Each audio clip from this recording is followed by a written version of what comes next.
as the Provincial Director of TESDA Camiguin, I hereby confirm that the 41 graduates before us have successfully completed their training programs in bread and pastry production NC2 and have met the required competencies.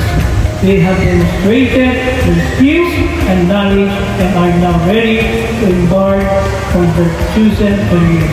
I commend every one of you for your hard work, dedication, and perseverance. May these achievements serve as a stepping stone to a brighter future. I urge you to use your newly acquired skills to contribute to the growth and development of our nation. Maraming salamat po.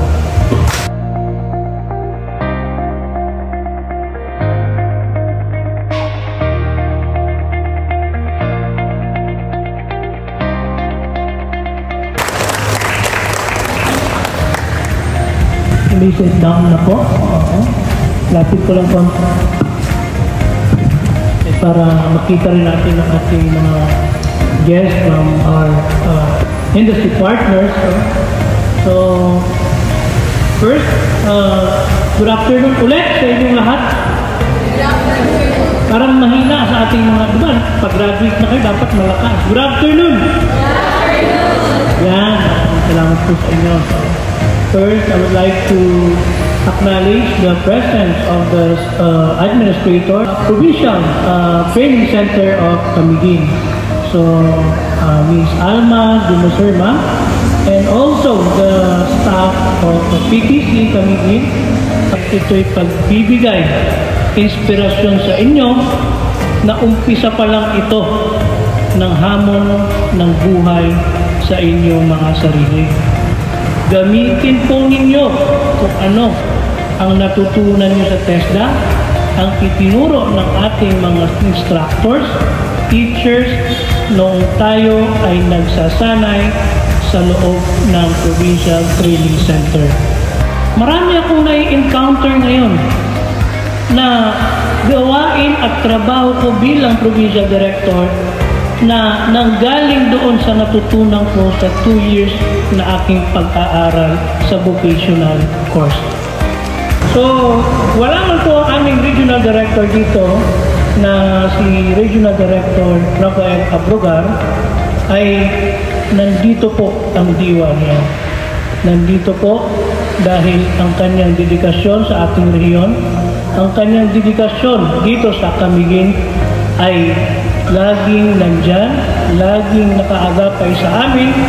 In fairness to him is kahit gabi, mag-chat po ako sa ating Regional Director, basta't patungkol yan sa TESDA at sa trabaho. Minsan, nasubukan ko ng gabing-gabi, nagre-reply pa po yan. At sa atin naman pong mahal na Secretary ng TESDA, Honorable Secretary Kiko Benitez, ay ipinaparating po niya ang kanyang lubos na pasasalamat sa inyong pagpatuloy na pagkuha ng mga programa ng TESDA.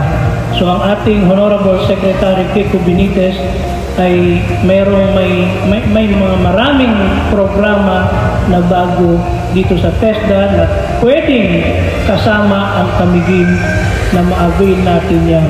Sa provincial office po, alam niyo naman po lahat yan. Kung napupunta po kayo sa Mambahaw, yung sa itaas ng Lambang, huwag po kayong magsasawang bisitahin kami at hindi rin po kami magsasawang magbigay ng serbisyo sa inyong lahat, no? Ang sabi ng ating sekretary, kahit mahirap man, basta sa TESDA, sama-sama, kayang-kaya, no? So, kami po sa TESDA, lagi kaming nagbibigay inspirasyon para lamang kayo ay maimbitahan na makapag-avail ng aming programa. Ngayong 2025, marami po kaming iniisip na ilunsad ng mga bagong programa, ng mga bagong courses na pwedeng i-avail. Okay, para mabago rin at madagdagan yung ating mga course na pwedeng kunin ng ating mga tagapagsanay.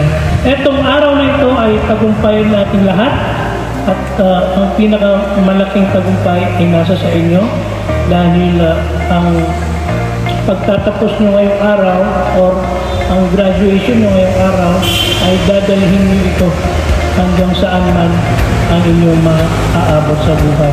Maraming salamat po at babalik-balik po kami dito para ibigay ang aming serbisyo. Sa TESDA po, kahit mahirap, kayang-kaya. Maraming salamat po.